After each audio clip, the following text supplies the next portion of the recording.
Vous poursuivrez donc ce débat en dehors de ce studio. Khalil et Boyi, on reste avec vous et c'est pour parler cette fois des samedis d'assainissement avec cette opération qui sera lancée aujourd'hui, une opération de sensibilisation des citoyens. Franchement, on a trop sensibilisé dans ce pays. Je ne sais pas maintenant s'il ne faut pas aller vers maintenant une autre étape plus que la sensibilisation. Alors, vous venez de le souligner, Harissatou, les opérations d'assainissement reprennent aujourd'hui encore. Vous savez, c'est le dernier samedi de chaque mois. Mais la nouveauté, c'est cette opération. Oui, la nouveauté, c'est cette opération. Mais quelque part, est-ce une nouveauté? Puisque même sous l'ancien régime Alpha Condé, les sensibilisations étaient en tout cas de mise. Moi, je me rappelle sous le ministre Papa Koli qui gérait à l'époque ce ministère, il y avait à la fois l'opération de sensibilisation mais aussi d'assainissement les deux opérations étaient couplées sur le terrain. Donc je pense que c'est pas une nouveauté qu'on dise on va sensibiliser, mais c'est qu'il faille quand même souligner. Je pense que l'initiative, il faut continuer à l'encourager, mais il faut aller au-delà. Aujourd'hui, quand vous prenez par exemple la ville de Conakry, selon en tout cas les statistiques de sources que j'ai contactées au niveau de l'ANSP mais aussi de l'Institut national de la statistique, c'est environ 2000 tonnes de déchets produites par jour à Conakry, dans le Grand Conakry. C'est énorme. Et quand vous prenez par ménage, c'est environ une moyenne de 2 à 3 kg de déchets produits par jour. Ça veut dire aujourd'hui qu'au-delà des assainissements, il faut que la politique d'assainissement en Guinée essaie, n'est-ce pas, de prendre une autre dimension. C'est-à-dire, pourquoi pas intégrer, par exemple, des unités de transformation de ces déchets, par exemple. Ce qui peut, par exemple... Les déchets doivent pouvoir rapporter quelque chose, même aux citoyens. Évidemment, on l'a déjà dit dans ce studio. Par exemple, la transformation de ces déchets organiques en engrais, pour pouvoir, n'est-ce pas, exploiter cela, par exemple, dans le cadre de l'agriculture. Vous savez que ces déchets organiques peuvent être des semences pour l'agriculture. Cela peut rendre la production, par exemple, rentable par hectare. Donc, aujourd'hui, le ministre Mori Kondé avait parlé de sensibilisation, comme vous avez dit, mais moi je pense que ce n'est pas une nouveauté. De l'autre côté, vous savez que dernièrement, il était en conclave avec les élus locaux. Il avait même menacé si les maires n'essayaient pas de drainer du monde dans la rue. Ils ont décidé de se bouger voilà. Dans toutes les communes. Alors que là, moi je ne suis pas du tout d'accord avec lui. Les citoyens sont libres d'adhérer à de telles initiatives, puisque vous le savez, ce n'est pas tout le monde qui a le temps. Non, il ne parle pas des citoyens, il parle de l'implication des maires. Mais il avait aussi s'impliquer pour rendre propre leur commune. Mais n'oubliez pas qu'il avait aussi parler sur un ton menaçant à ces maires de faire tout pour que trop de monde soit... C'est normal, ils ne font pas grand-chose, ces maires. C'est pas le rôle des maires. Le maire ne peut pas obliger tous les citoyens quand même à être dans la rue pour nettoyer. Aujourd'hui, moi je ne peux pas... Il ne s'agit pas d'obliger. Oui, c'est une action quotidienne. Moi, par exemple, on doit le faire tous les jours. Oui, je suis d'accord. Mais moi, je vous laisse parler, allez-y. Je ne suis pas, par exemple, dans les conditions pour pouvoir aller dans la rue pour nettoyer parce que je suis là à l'antenne, tout comme vous et les autres, pour pouvoir, n'est-ce pas, commenter cette actualité. Donc je pense que aujourd'hui, le nettoyage, les journées d'assainissement, c'est bien beau, mais il faut aller au-delà de ces journées d'assainissement. Mais de l'autre côté, il faut quand même souligner, Harissatou, nettoyer, mais en même temps ramasser et aller déverser ça dans les points de regroupement. Puisque nous avons aussi constaté que lorsqu'il y a des assainissements, il y a des points où les déchets sont n'est-ce pas, entassés pour plusieurs semaines, voire parfois plusieurs jours. Donc je pense que autant il faut nettoyer, autant il faut procéder à un ramassage rapide de ces déchets et évacuer ces déchets vers les zones de regroupement. Cela permet à ce que ces déchets ne retombent pas encore dans les caniveaux, puisque par endroits on constate cela malheureusement. Et moi j'ai envie de dire, il faut qu'on sorte de ces campagnes. L'assainissement, ça doit être une activité quotidienne. Il faut le faire comme tous les pays normaux. Harissatou, moi j'ai comme l'impression qu'on ne veut pas assainir Conakry. Le problème, il n'est pas forcément autour d'une campagne. Évidemment, pour l'instant, étant donné qu'il n'y a rien, cette initiative du MATD, on peut la soutenir. C'est une saignée financière. Mais, justement, et c'est là où je veux en venir. Il y a une bagatelle. Des centaines, je dis même des milliers de milliards pour l'assainissement. Pourquoi on ne mettrait pas ces ressources à la disposition de ceux qui peuvent assainir la capitale? Il faut qu'on sorte un peu de la politique. Que le ministre de l'administration du territoire intime les élus locaux à mobiliser les gens comme si on était en campagne électorale. Je dis, ce n'est pas la bonne stratégie. Il y a des moyens qui existent pour l'assainissement. Il y a la politique nationale de l'assainissement, il faut la mettre en œuvre. Il faut lever le pied sur les moyens. Il faut lever, comme on le dit couramment, il faut lever le pied sur le fil. Les milliards qui sont prévus pour l'assainissement, il faut les libérer. Allez savoir combien l'ANSP a sorti pour nous pour distribuer quelques poubelles. Justement, mettre cela à la disposition de ceux qui peuvent assainir. Si on demande aux municipalités de s'impliquer, d'en faire leur responsabilité, Ça veut dire que, quelque part, évidemment, le code des collectivités réglemente tout cela, mais peut-être c'est une responsabilité, mais en attendant, les moyens qui doivent permettre à la mise en œuvre de cette responsabilité-là sont bloqués quelque part par le MATD, par l'ANSP, par d'autres services qui ont été créés pour l'assainissement. Ou ce sont les municipalités qui assainissent, ou ce c'est ne sont pas les l'ANSP, municipalités qui franchement. assainissent. Mais si c'est l'ANSP, qu'elle assume ses responsabilités. Quand vous avez des et qu'on moyens laisse qui les sont maires déployés, tranquilles, qui n'ont des pas de milliards moyens. qui sont prévus pour assainir, et que vous ne mettez pas ces ressources à la disposition de ceux qui doivent assainir, vous demandez aux citoyens de faire cela, alors que des moyens sont prévus, et que ces moyens doivent être On mis à achète disposition de quelques quelqu'un. poubelles là, pour Je pense que distribuer, mon c'est Dieu. pas sérieux. Il y a une chose qu'il faut quand même qu'on prenne très au sérieux dans le pays, c'est que l'assainissement, ce n'est pas une question tape à l'œil. Autant on produit des déchets, autant on doit continuer à assainir. Ce n'est pas un jour dans le mois qui peut permettre de faire cela. Je pense que il faut responsabiliser les ménages, mettre les PME dans la chaîne de collecte. Et justement, on ne veut pas laisser les moyens là à la disposition de ces PME parce que c'est beaucoup d'argent. Beaucoup d'argent, il faut juste libérer cet argent-là. C'est un gâteau qu'il faut se partager, il faut dire les mots. Ce n'est pas compliqué. Justement, ce gâteau-là, on ne veut pas le laisser. Et tant qu'on ne laisse pas ce gâteau, on aura toujours des opérations tape à l'œil comme journée d'assainissement. Il est en train de sensibiliser par rapport à l'assainissement. Le colonel Doumbouya a dormi à Kindia par rapport à ça. On va y revenir dans un instant, on va relancer le débat sur cette nécessité, donc, sur cet assainissement, sur cette opération de sensibilisation qui est donc lancée ce samedi. Que vous, Bassekou. Oui, je pense que moi je voudrais personnellement interpeller le ministre de l'administration du territoire et de la décentralisation, le bouillant ministre jeune Mouri Kondé. Bouillant. Oui, attendez, de se retirer bouillant dans cette affaire. Pourquoi? Parce que depuis au temps d'Alpha Condé, cette opération n'a produit aucun résultat sur le terrain. C'est-à-dire qu'on assainit ce samedi, mais l'image de la capitale Conakry n'a jamais changé. Ça, c'est un. Deuxièmement, ce sont des fonds importants qui sont débloqués au ministère de l'administration du territoire, de la décentralisation au niveau du gouvernorat, mais en réalité qui n'ont servi à rien. Et c'est d'ailleurs sur ce sujet que je voulais attirer l'attention de la CRIEF, notamment sur les fonds qui ont été utilisés pour assainir, soi-disant. Depuis au temps d'Alpha Condé jusqu'au temps de SNRD, pour voir qu'est-ce qui a été fait de ce montant, parce que ce sont des sommes assez importantes. Il y a eu... Il faut questionner les ministres qui sont succédés à la tête du MATD. Absolument. Je pense que pour réussir la question de la salubrité à Conakry, il faut renforcer les compétences des municipalités. Je pense que dans le code des collectivités, il est prévu les 17 compétences dévolues aux collectivités locales. Je pense que la question de l'assainissement est une question centrale. Vous avez suivi sur les médias l'intervention du maire de la commune de Matam, Ismaël, qui maîtrise bien ce processus, mais à un moment, il y a eu un conflit de compétences entre les municipalités et le gouvernorat au temps d'Alpha Condé, parce que le gouvernorat de la ville de Conakry avait fait accaparé complètement des compétences et des fonds qui ont été alloués pour réussir la question d'assainissement.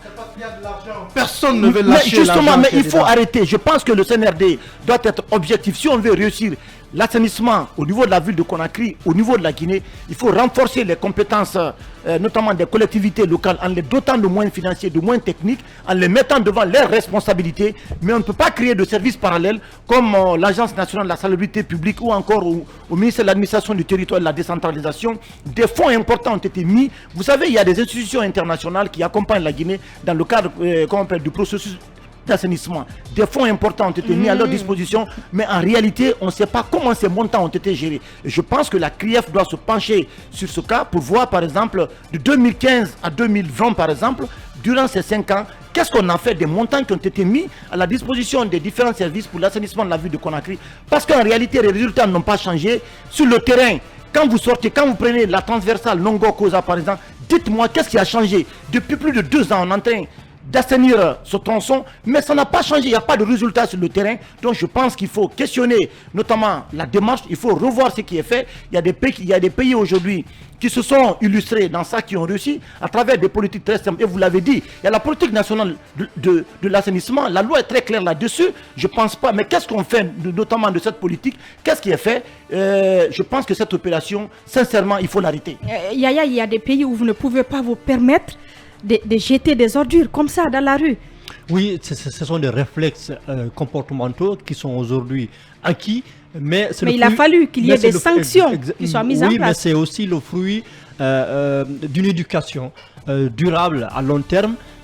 Parce que c'est pourquoi je disais il faut qu'on sorte dans la question, sur la question de la gestion des ordures en Guinée, qu'on sorte de l'événementialité. Donc ce n'est pas un événement, ce n'est pas une activité qu'on fait une fois dans le mois, ce qui rendra notre capital propre. Donc je pense qu'il faut comment on appelle, s'attaquer au mal à la racine, voir comment est-ce qu'aujourd'hui au niveau des familles, ça commence d'abord dans les familles, dans les maisons, parce que c'est là-bas où on commence à produire les ordures. Donc il faut établir cette chaîne-là, voir...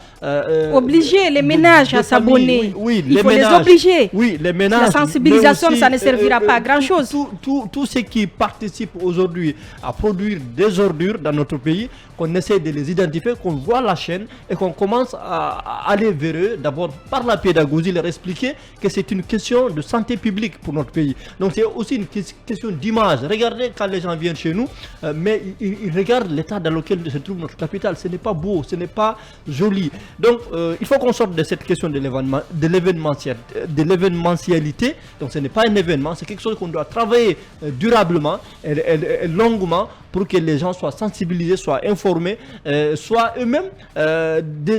on n'a pas besoin de comment on appelle, de vous dire il y a une amende, il y a une interdiction, il y a la police derrière. Mais en fait, ça doit être un réflexe naturel, normal. Ça, c'est le premier aspect que je voulais souligner rapidement. Mais je continue pour dire que si le code des collectivités a été clair que l'assainissement, la question de l'assainissement, c'est une compétence transférée au niveau des collectivités, mais je pense qu'il faut que l'État central comprenne qu'il ne peut pas il faut lâcher, oui, il faut lâcher ce gâteau, il faut le lâcher. Et il faut transférer surtout les moyens aussi nécessaires pour permettre à ces collectivités-là de faire le travail à la base. Il faut, je termine, Arissatou, sur ce point-là, il faut faire ce qu'on appelle du benchmarking. Alors regardez dans les capitales, il a cité tout à l'heure Kigali, donc au Rwanda. Donc aujourd'hui c'est un modèle, c'est un exemple. Regardez comment ces pays-là ont fait à Dakar, à Abidjan, à Kigali, comment ces pays-là ont fait aujourd'hui pour rendre leur capitale propre. Je pense qu'on peut s'inspirer de ces modèles-là et pour essayer de voir ce qui peut être adapté dans notre pays. Mais il faut bien avoir la volonté de faire comme les autres, de faire bien. Je prends... ne pas avoir d'abord le complexe d'aller leur demander comment ils ont fait.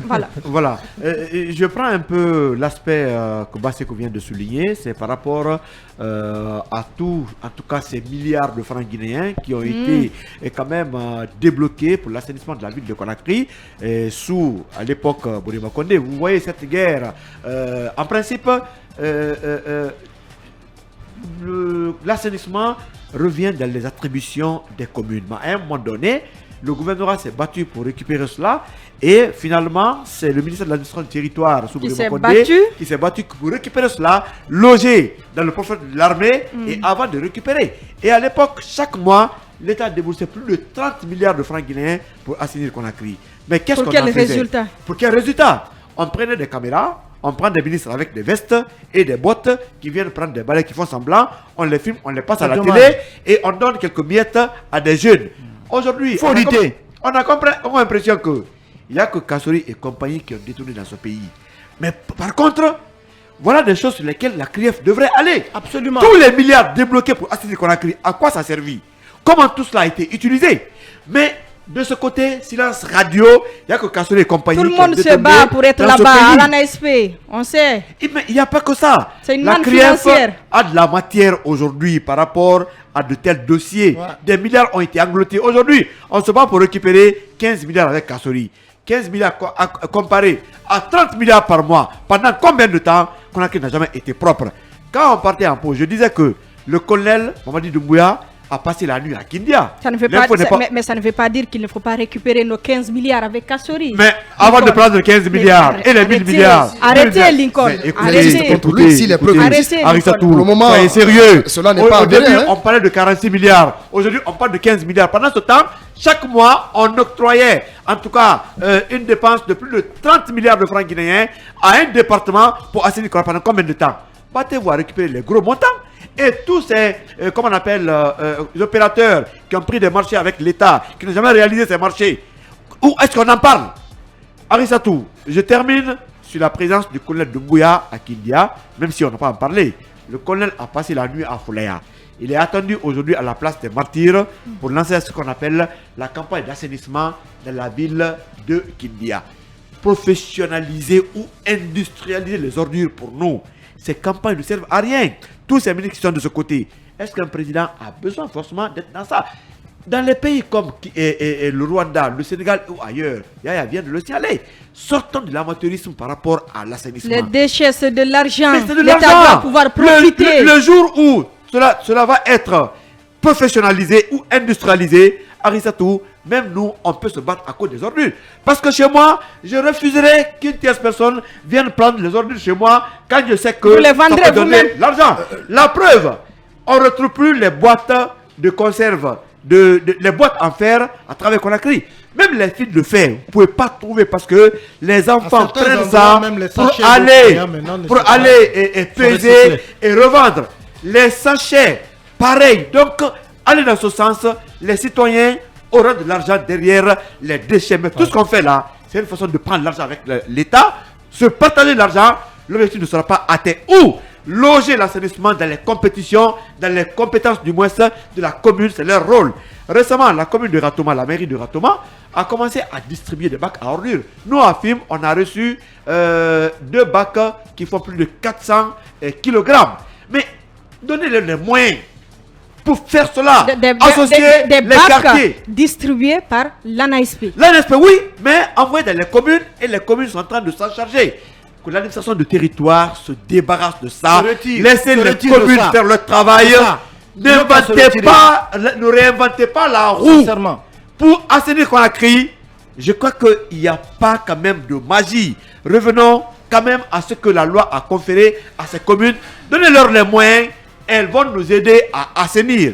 Allez, pour terminer, on se bat souvent pour casser les baraques, on se bat pour déguerpir, comme on appelle les emprises, mais pourquoi ne pas penser à créer de nouvelles villes? Conakry n'est grand que de 30 km. Mais faites en sorte que Conakry puisse, en tout cas, être élargi à plus de 60 km, des nouvelles villes, nouvelles installations.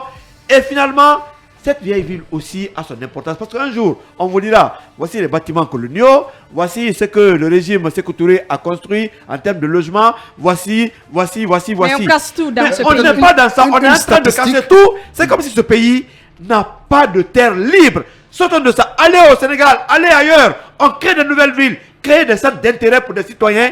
La ville va se moderniser d'elle-même et restons des vestiges. On est en train de détruire aujourd'hui des vestiges. Je prends par exemple le cas de Kamayenne. Ces logements ont été construits par qui? Mais allez un peu partout, les bâtiments coloniaux. Je prends par exemple, l'exemple sur le bâtiment Printania à Kalom. Mais qui est un bâtiment colonial, qui est un vestige, qui doit être un musée pour ce pays. Mais on est en train de tout détruire, de sorte que cette ville n'est même pas d'archives ou de vestiges. Je crois que quelque part, il faut rénover, mais ne cassez pas tout. Parce que les bâtiments qu'on appelle Mbara Forêt, au niveau de Boulbiné, là, on a besoin de dire que c'est des bâtiments construits à base de banco ou autres. Ça peut servir. On a tellement de sites que le ministère du Tourisme. La plupart de ces Tourisme bâtiments aussi ne tiennent pas. Vous avez vu du côté de valoriser.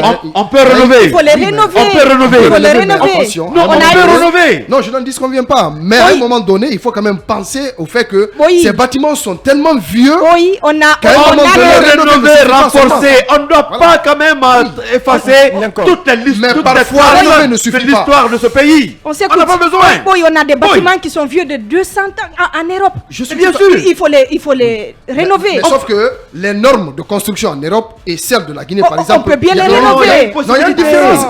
Attention, il y a une différence là. Il y a une différence. Aujourd'hui, vous prenez le bâtiment Printania dont vous parlez là. C'est un vieux bâtiment de l'époque coloniale, je suis d'accord avec vous. Mais attention, les normes de construction, par exemple, en Europe et en Guinée, il y a quand même une certaine différence. Non, et je ne suis pas contre d'un bâtiment colonial où les normes ont été respectées. Oui. En lieu et place de ce bâtiment Printania, qu'est-ce qui est construit à la place? Il y a des années maintenant, c'est un vide qui est créé, mais rien n'est fait. Il y a d'autres exemples. On peut construire plus. Allez-y, Khalil. Mais on peut rénover également, on peut maintenir. C'est une vieille ville. On a besoin de l'histoire de la Guinée à travers des vestiges. On ne doit pas tout détruire aussi. Arrêtez de crier, Lincoln. On est dans un studio. Ne criez pas. Allez-y, Khalil. Voilà, on parle d'assainissement. Il faut quand même dire que aujourd'hui, l'État guinéen est en manque de stratégie pour comment faire face à tous ces tas d'immondices à Conakry. Ça, c'est une réalité. Il fait semblant de ne pas avoir de stratégie. Oui, on fait semblant. Donc on peut dire que c'est un manque de stratégie. Et je suis d'accord avec Lincoln sur un point. c'est que les mairies doivent être équipées parce que c'est de leurs compétences. La loi leur attribue ces compétences-là. À ce qui concerne l'assainissement, les questions environnementales, ce sont des mairies qui devraient s'en occuper. Maintenant, si l'État en fait son cheval de bataille, moi je pense qu'il faut le faire aussi de sorte que les autres localités, les autres autorités soient impliquées. Mais ce qui est aujourd'hui sur le terrain, c'est qu'il y a une sorte d'intimidation pour pousser les gens à faire le travail alors qu'on ne le fait pas de gré. Et quand le travail n'est pas fait de gré, forcément ça va être saboté. Parce que moi je vous dis, tous les maires qui sont sortis, tous les conseillers qui sont sortis aujourd'hui, quand vous comprenez, vous allez voir que ce n'est pas de façon volontaire. Ils sont sortis parce que le ministre les a menacés. Il y a une épée de Damoclès. Voilà, ils sont contraints. Le ministre les a menacés de sortir, mais ils vont sortir. Et tous les conseillers, chacun est affecté. Chacun est envoyé dans un quartier qu'il doit superviser. Et ce qui est pire dans la situation, c'est que moi, je n'ai pas entendu le ministre dire, voilà, de tels moyens ont été mis à la disposition. Non, ils ne diront pas ça. Non, parce que ce n'est pas fait. Je vais vous dire que ce n'est pas fait. J'aurais voulu qu'on alloue quand même des fonds à ces autorités, à ces mairies, pour qu'elles fassent le travail qui leur est demandé. Mais si vous ne donnez pas de moyens et puis vous poussez les gens à sortir, le travail qui va être fait, est-ce que ça va être un bon travail? Et à la longue, est-ce que réellement c'est un travail qui va continuer dans le temps? C'est un peu ça le problème. Mais aujourd'hui, comment je peux dire ça? L'insalubrité à Conakry, c'est une réalité et je pense qu'on n'est pas encore prêt pour finir avec. Parce que pour plusieurs raisons. Et vous ne voyez que ce qui est peut-être en pleine ville, ce qui est dans la commune de Dixine, ceux qui sont dans les quartiers fréquentés à Conakry. Mais quand vous partez dans les autres zones reculées, je vais vous parler de certaines zones de la commune de Matoto, de certaines zones de la commune de Ratouma. Quand vous partez dans ces zones-là aujourd'hui, mais c'est des gens qui sont encombrés par des ordures, mais ils n'ont aucune possibilité de se débarrasser de ces ordures-là parce que l'État est absent dans ces zones-là.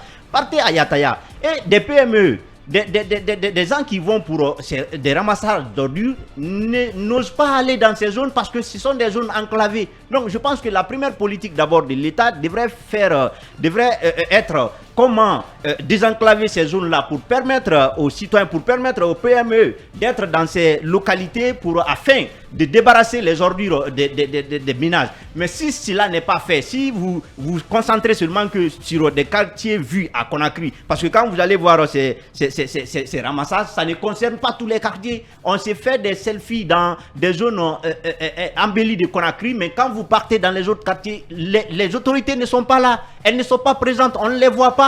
Et est-ce qu'on peut s'arrêter que de faire ce qui est vu, ce qui est à vue? Parce que quand on parle de salubrité, on parle là de questions de santé publique, parce que ça y va de la santé publique. Quand ce n'est pas pris en compte, forcément, on va être confronté à des maladies, et c'est ce qu'il faut éviter. Arisa, un petit mot, si vous permettez, un petit mot.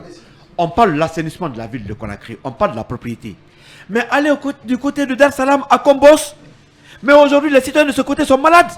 Mais la fumée nauséabonde sorte des ordures au vide de l'État et de tout le monde. Et c'est fumé et c'est parti à Wanindara, ces eaux souillées descendent dans les quartiers de la minière, de Afia, de Dar Salam, un peu partout.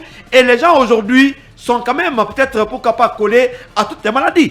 On devrait commencer par la décharge de Dar Salam avant de nettoyer les quartiers. Parce que toutes les ordures de la capitale se donnent rendez-vous de ce côté. Et cela au détriment du moins des populations de ce côté. Donc, monsieur le ministre ferait mieux de prendre des dispositions pour déplacer cette décharge. Oui, malheureusement, je pense quand même qu'il y a un projet là-dessus. Il y a une nouvelle décharge qui est prévue hors de Conakry. C'est prévu depuis des années. Et moi, c'est prévu depuis longtemps, sortant des prévisions.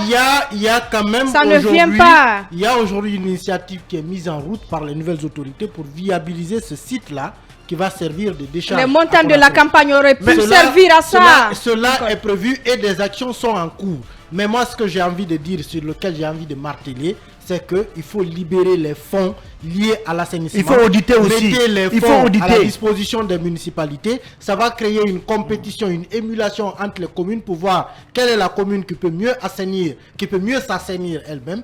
Mais tant qu'on dit que c'est à elle d'assainir, alors que les moyens qui doivent être donnés pour assainir, ces moyens sont dans les mains d'une autre personne, il n'y aura pas de propriété. Ce sera du tape à l'œil. On va faire cela tous les samedis jusqu'au départ de Mamadi Doumbouya. Conakry restera toujours ça. Mori Kondé aurait bien fait de commencer.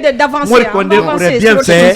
Oui, juste pour terminer. Mori Kondé aurait bien fait de commencer par la décharge de. On a bien compris ça. On a bien compris ça. Allez-y, Boyi. Allez-y un peu à la minière et un peu d'Artalama. Mais je crois que vous monopolisez la parole.